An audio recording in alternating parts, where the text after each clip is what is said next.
প্রিয় দর্শক, আসসালামু আলাইকুম। দেশব টিভিতে আপনাদের স্বাগত জানাচ্ছি আরো একবার। সব জল্পনা কল্পনার অবসান ঘটিয়ে অবশেষে দেশের মাটিতে ফিরে এসেছেন বিএনপির ভারপ্রাপ্ত চেয়ারম্যান জনাব তারেক রহমান। তার এই প্রত্যাবর্তন নিঃসন্দেহে বাংলাদেশের রাজনীতিতে একটি বড় মোড়। কিন্তু প্রশ্ন একটাই, এই ফিরে আসা কি আদৌ সহজ, নাকি সামনে অপেক্ষা করছে সংকট, ষড়যন্ত্র ও বহুমাত্রিক চ্যালেঞ্জ? প্রথম দৃষ্টিতে দেখা যায় দলের ভেতরে তারেক রহমান প্রায় প্রতিদ্বন্দ্বীহীন। এই দীর্ঘ সময় অনুপস্থিত থেকেও বিএনপির সাংগঠনিক কাঠামোতে তিনি কার্যত একক নেতৃত্বের জায়গায় অবস্থান করছেন। কিন্তু রাজনীতির বাস্তবতা হলো প্রতিদ্বন্দ্বী না থাকাটাই অনেক সময় সবচেয়ে বড় ঝুঁকি।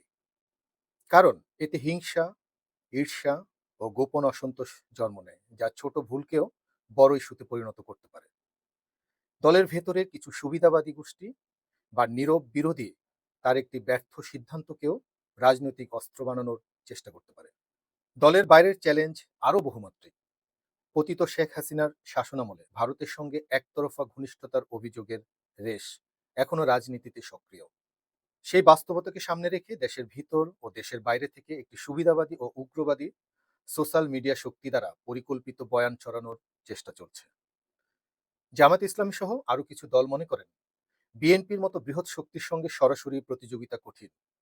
ফলে ভবিষ্যতে তারা তারেক রহমান ও বিএনপির ইমেজ ক্ষুণ্ণ করতে বিভিন্ন দর কষাকষি, জুলাই বিপ্লবের অপব্যবহার, জুলাই বনাম মুক্তিযুদ্ধ বিষয়ক চেতনাগত সংঘাত, দুর্নীতির অপবাদ, অপরাজনীতি বা ধর্মীয় উগ্রবাদে সক্রিয় হতে পারে। নিরাপত্তার প্রশ্নটিও উপেক্ষা করার নয়। ইতিহাস সাক্ষ্য দেয় তারেক রহমান কেবল একজন রাজনৈতিক নেতা নন, তিনি একটি শক্তিশালী রাজনৈতিক উত্তরাধিকারের বাহক। তার বাবার মতো তার জীবন নিয়েও হুমকি একেবারেই উড়িয়ে দেওয়া যায় না। আছে অভ্যন্তরীণ ষড়যন্ত্র, উগ্র গোষ্ঠী কিংবা আঞ্চলিক স্বার্থান্বেষী শক্তি। সব দিক থেকেই তারেক রহমান ঝুঁকির বলয়ের মধ্যে অবস্থান করছেন। আন্তর্জাতিক পরিমণ্ডলেও চ্যালেঞ্জ কিন্তু কম নয়। পশ্চিমা বিশ্ব গণতন্ত্র, সংবাদপত্রের স্বাধীনতা, মানবাধিকার ও অংশগ্রহণমূলক রাজনীতির দিকে তাকিয়ে থাকবে। একই সঙ্গে ভারত, চীন, যুক্তরাষ্ট্র, মধ্যপ্রাচ্য, এই বহুমুখী কূটনৈতিক বাস্তবতায় তারেক রহমানকে ভারসাম্যপূর্ণ অবস্থান নিতে হবে। অতিরিক্ত ঝুঁকে পড়া যেমন বিপজ্জনক হবে তার জন্য, তেমনি কূটনৈতিক বিচ্ছিন্নতাও তার জন্য ক্ষতিকর হতে পারে। তবে সম্ভাবনাও কম নয়। দীর্ঘ স্বৈরশাসনের অভিজ্ঞতার পর দেশের মানুষ একটি কার্যকর গণতান্ত্রিক বিকল্প খুঁজছেন। যদি জনাব তারেক রহমান অন্তর্ভুক্তিমূলক রাজনীতি, দলীয় সংস্কার, স্বচ্ছ নেতৃত্ব এবং জাতীয় স্বার্থকে অগ্রাধিকার দেন, তাহলে আন্তর্জাতিক সমর্থন ও জন আস্থা দুটোই অর্জন করা সম্ভব তার জন্য।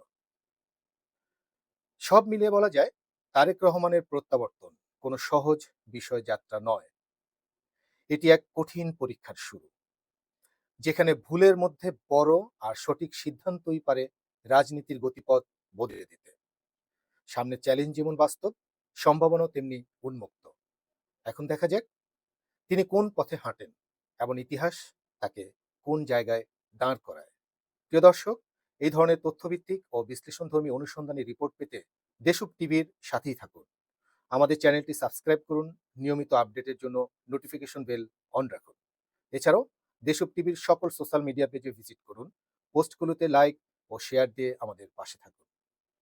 চ্যানেলের প্রতিটি ভিডিও দেখে আপনার মূল্যবান মতামত কমেন্টে জানান, কারণ আপনার মতামতই আমাদের শক্তি। প্রিয় দর্শক, আজ এই পর্যন্তই। দেখা হবে পরবর্তী ভিডিওতে।